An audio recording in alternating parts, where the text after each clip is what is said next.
Levítico 7 al 9, la ofrenda por la culpa. El procedimiento para esta ofrenda fue descrito anteriormente en el capítulo 5. Aquí lo que se añade son unos detalles específicos que explica que la ofrenda por la culpa tenía que hacerse en el altar del holocausto, en el altar central y después en el templo. Así que Dios establece las normas adicionales sobre los sacrificios, incluyendo la ofrenda de paz, la expiación y el holocausto. Se prohíbe, comer con sangre, porque la vida está en la sangre. Y también se prohíbe comer la grasa de los animales sacrificados, aquellos que les gustan la grasita.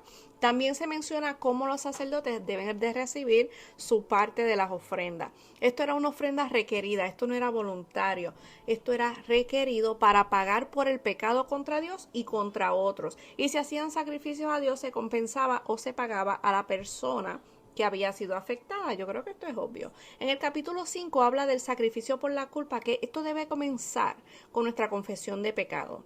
Y les había mencionado de la importancia de cumplir nuestra palabra. Y vemos que aquí la víctima es degollada, o sea, la palabra significa decapitada, le cortaban la garganta.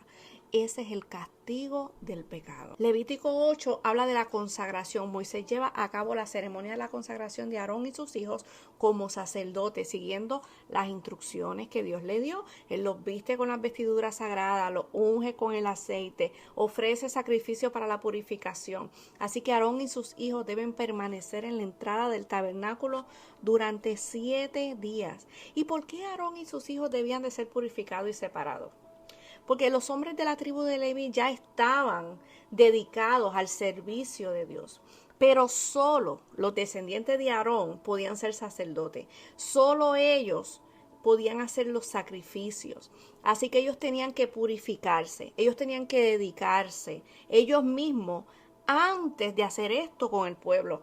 Tú sabes, así como nosotros tenemos que aplicarnos la palabra, dejarnos corregir, vivirlo, entonces lo enseñamos, lo modelamos. Esto también implica el que tengamos una posición religiosa no nos hace limpio espiritualmente. La limpieza solo proviene de Dios. No importa tu título, no importa cuánto tiempo tú lleves en el servicio, no importa cuántos estudios tú tengas. Todos nosotros, todos debemos depender de Dios en todo.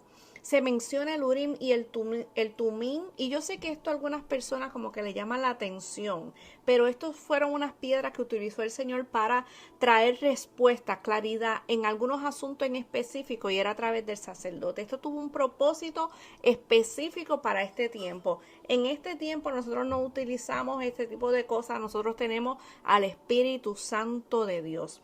Así que también se menciona que ellos debían estar allí por 7 días durante este periodo de consagración, lo cual implica una perfecta y completa consagración al servicio sacerdotal.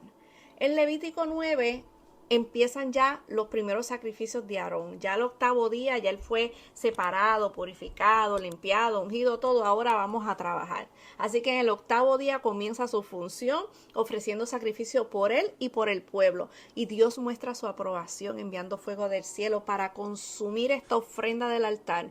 Y esto provoca, ¿verdad?, una adoración del pueblo. Ellos se postran a adorar. No se sabe exactamente cómo fue esta aparición, pero lo que sí fue explícito es que el Señor aceptó esta ofrenda. Y ese debe ser nuestro anhelo constantemente. No simplemente llevarles ofrenda y sacrificio al Señor, sino la condición en que lo estamos haciendo. Que sea de su agrado, que suba como un olor grato a Él, no presentarle cualquier cosa por presentarla. Porque si no, todo fue un show, todo fue un acto y de nada sirvió. Así que en resumidas cuentas, el sacerdote se encargaba principalmente de las actividades religiosas externas que se llevaban a cabo en el pueblo. Se dedicaban a los lavamientos, a la ceremonia, a los sacrificios, a llevar, ¿verdad?, las fiestas que el Señor estableció, entre otras cosas. Ellos tienen una función en específico y con todas estas especificaciones que a veces hasta a nosotros se nos hace difícil leerla, cuánto más estar seguro de que tú estás cumpliendo con cada cosa que el Señor te está demandando. Así que hasta aquí el resumen de hoy. Somos Locos por Jesús.